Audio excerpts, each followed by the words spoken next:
दोस्तों, आप कैसे हैं? उम्मीद है कि आप सब खैरियत से होंगे।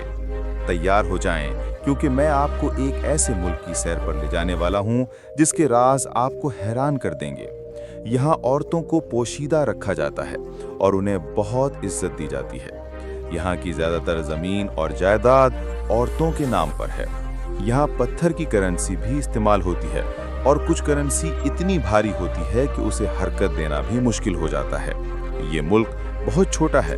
इसका कुल रकबा सिर्फ 702 मुरब्बा किलोमीटर है। इसका मतलब ये है कि ये मुल्क इस्लामाबाद से भी छोटा है, लेकिन इसकी अहमियत इतनी ज़्यादा है कि यहाँ के लोगों को अमेरिका जाने के लिए वीज़ा की ज़रूरत नहीं पड़ती, जबकि हमारे यहाँ लोग अमेरिका जाने के लिए तरसते हैं और वीज़ा मिलने की शरह बहुत कम है।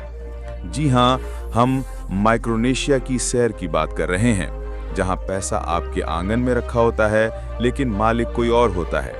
एक ऐसी सरजमीन जिसके बारे में जानकर भी लोग हैरान रह जाते हैं। दोस्तों, मैं पूरी कोशिश करूंगा कि आपको यहाँ की तारीख, दिलचस्प हकायक और कीमती मालूमात तफसील से बता सकूं। ये एक डॉक्यूमेंट्री वीडियो है जो मैंने बड़ी मेहनत से बनाई है। अगर वीडियो अच्छी लगे तो इसे लाइक और शेयर करें और चैनल को सब्सक्राइब और फॉलो ज़रूर करें। माइक्रोनेशिया जुनूबी बहरुल काहिल यानी साउथ पैसिफिक ओशन में वाक़े एक जजीरानुमा खित्ता है जो हज़ारों छोटे जजीरों पर मुश्तमिल है। इसका नाम दो यूनानी अल्फाज से निकला है, माइक्रोस यानी छोटा और नियोस यानी जजीरा। ये खित्ता ओशियाना के उस हिस्से में आता है जो सैकड़ों छोटे जजीरों पर मुश्तमिल है और मगरबी बहरुल काहिल के वसी इलाके में फैला हुआ है। इसका सरकारी नाम फेडरेटेड स्टेट्स ऑफ माइक्रोनेशिया यानी माइक्रोनेशिया की मुत्तहिदा रियासतें हैं। ये बहरुल काहिल के मगरबी हिस्से में वाक़े है और 4 रियासतों पर मुश्तमिल है, जिनके नाम हैं येप, चुक, पोनापेई और कोसराए। माइक्रोनेशिया में 600 से ज़ायद छोटे जजीरे हैं। इसका कुल ज़मीनी रकबा तकरीबन 702 मुरब्बा किलोमीटर है, लेकिन इसका समंदरी इलाका बहुत वसी है। इसे 16वीं सदी में यूरोपी 9 आबादी ताकतों ने बसाया, ख़ास तौर पर स्पेन ने। बाद में ये जर्मनी, जापान और अमेरिका के ज़ेरे असर रहा। दूसरी जंग अज़ीम के बाद अमेरिका ने इसे अक़वाम मुत्तहिदा के ज़ेरे निगरानी चलाया। यहाँ कई ज़बानें बोली जाती हैं और ज़्यादातर लोग कबायली इलाकों में रहते हैं। करेंसी अमरीकी डॉलर है। ज़्यादातर लोग ईसाई हैं, ख़ास तौर पर कैथलिक और प्रोटेस्टेंट, जबकि कुछ इलाकों में रिवायती अकायद और रस्म व रिवाज आज भी मौजूद हैं। माशात ज़्यादातर माहीगीरी, ज़राअत और बैरूनी इमदाद पर चलती है और अमेरिका सबसे बड़ा माली मददगार है। सयाहत भी आमदनी का ज़रिया है। ख़ास तौर पर स्कूबा डाइविंग और कुदरती खूबसूरती देखने वाले लोग यहाँ आते हैं। मकामी लोग नारियल, तारो, यैम और मछली जैसे बुनियादी खाने उगाते हैं। माइक्रोनेशिया कुदरती हुस्न, समंदर और तारीख के शौकीन लोगों के लिए एक शानदार सयाहती मकाम है। चुक लगून दुनिया के मशहूर स्कूबा डाइविंग मकामात में से एक है। नान मदौल एक कदीम और पुरअसरार शहर है जो समंदर पर बनाया गया है, जबकि यहाँ पत्थर की करेंसी भी इस्तेमाल होती है जो दुनिया के मुनफरिद तरीन मालियाती निज़ाम में शुमार होती है। सकाफत रिवायतों में गहरी जमी हुई है। रक्स, मौसीकी और हाथ से बनी कश्तियों का यहाँ अहम किरदार है। लोग मेहमान नवाज और रिवायती अक़दार के हामिल हैं। शादी, ज़मीन और ख़ानदान के मामलात कबायली निज़ाम के तहत चलते हैं। पाकिस्तानी शहरियों को माइक्रोनेशिया जाने के लिए वीज़ा दरकार होता है, लेकिन अगर आपके पास अमरीकी वीज़ा हो तो दाखिला निस्बतन आसान हो सकता है। यहाँ पहुँचने के लिए आमतौर पर पहले गुआम या हवाई जाना पड़ता है। माइक्रोनेशिया एक फेडरल जमहूरिया है और सदारत का इंतखाब 4 रियासती ऐवान करते हैं।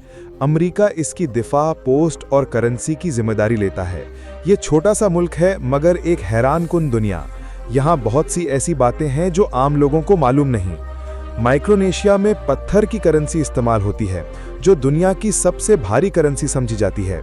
येप जजीरे के लोग बड़े बड़े पत्थरीले सिक्के इस्तेमाल करते हैं, जिन्हें राय स्टोन्स कहा जाता है। कुछ सिक्के कई टन वजनी होते हैं और उन्हें एक जगह से दूसरी जगह हिलाना मुमकिन नहीं। ये सिक्के सिर्फ ज़बानी ऐलान के ज़रिए एक शख्स से दूसरे को मुंतकिल किए जाते हैं।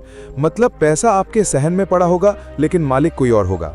ये सिक्के शादी और ज़मीन खरीदने में भी इस्तेमाल होते हैं।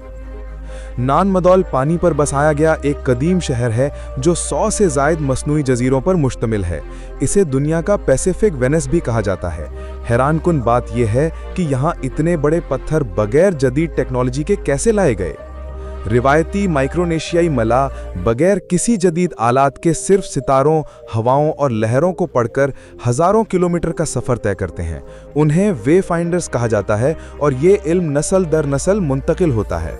माइक्रोनेशिया में कुछ लोग, ख़ास तौर पर चुक और पोनपेई से स्याह रंगत के साथ नीली आंखों वाले भी हैं।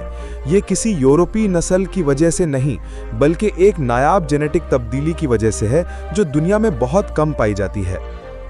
माइक्रोनेशिया में दुनिया का सबसे बड़ा ज़ेरे अर्ज़ कब्रिस्तान भी है। दूसरी जंग अजीम में डूबे हुए जापानी जहाज़, हवाई जहाज़ और हथियार चुक लगून के नीचे महफूज हैं। ये जगह स्कूबा डाइविंग के शौकीन अफराद के लिए जन्नत समझी जाती है। माइक्रोनेशिया में ख़वातीन का ख़ास मुकाम है। ज़मीन विरासत में औरतों को मिलती है और कई रियासतों में जायदाद का इंतकाल ख़वातीन के ज़रिए होता है। औरतें कबीले की बुजुर्ग समझी जाती हैं और अहम फैसलों में उनका मरकज़ी किरदार होता है। हर रियासत की अपनी ज़बान, सकाफ़त और रस्म व रिवाज हैं और एक जजीरे से दूसरे पर जाने के लिए कभी कभी मुतरजिम की ज़रूरत पड़ती है। यहाँ रेडार और सैटेलाइट सिस्टम्स भी लगे हैं जिनकी मौजूदगी आम लोगों को नहीं बताई जाती। इन मकामात को चीन और दूसरे एशियाई ताकतों पर नज़र रखने के लिए स्ट्रेटेजिक तौर पर इस्तेमाल किया जाता है। तशवीश की बात यह है कि माइक्रोनेशिया के कई जजीरे समंदर की सतह बुलंद होने से खतरे में हैं। कुछ जगहों पर समंदर ज़मीन को निगल चुका है और लोगों को नकल मकानी करनी पड़ी है। अगर यह सिलसिला जारी रहा तो अगली सदी के आखिर तक माइक्रोनेशिया के कई हिस्से दुनिया के नक्शे से मिट सकते हैं। ये जगह समंदरी हयात के लिए भी जन्नत है। यहाँ की समंदरी ज़िंदगी इतनी नायाब और महफूज है कि साइंसदान रोज़ नई किस्में दरियाफ्त करते हैं। कश्ती साजी का रिवायती फ़न आज भी जिंदा है और यहाँ की कश्तियों को बगैर कीलों के लकड़ियों को जोड़कर बनाया जाता है। कुछ जजीरे आज भी प्लास्टिक या मोटर बोट्स के बजाय यही रिवायती कश्तियाँ इस्तेमाल करते हैं। माइक्रोनेशियाई रिवायती रक्स में पर्दे और ढोल शामिल होते हैं और अक्सर ये रक्स बदलते मौसम, फसल या रूहानी तकारीब के लिए किए जाते हैं। कुछ जजीरों के करीब नायाब मादनियात के ज़खायर भी हैं जिनकी गहरे समंदर में कानकनी के लिए चीन, अमेरिका और जापान मंसूबाबंदी कर रहे हैं, जो मकामी माहौल के लिए खतरा हो सकता है। उम्मीद है कि आपको माइक्रोनेशिया पर यह मालूमाती डॉक्यूमेंट्री वीडियो पसंद आएगी। मज़ीद मालूमात के लिए आप हमें ईमेल, इंस्टाग्राम और फेसबुक पर राब्ता कर सकते हैं। हम आपको मुकम्मल रहनुमाई देने की पूरी कोशिश करेंगे।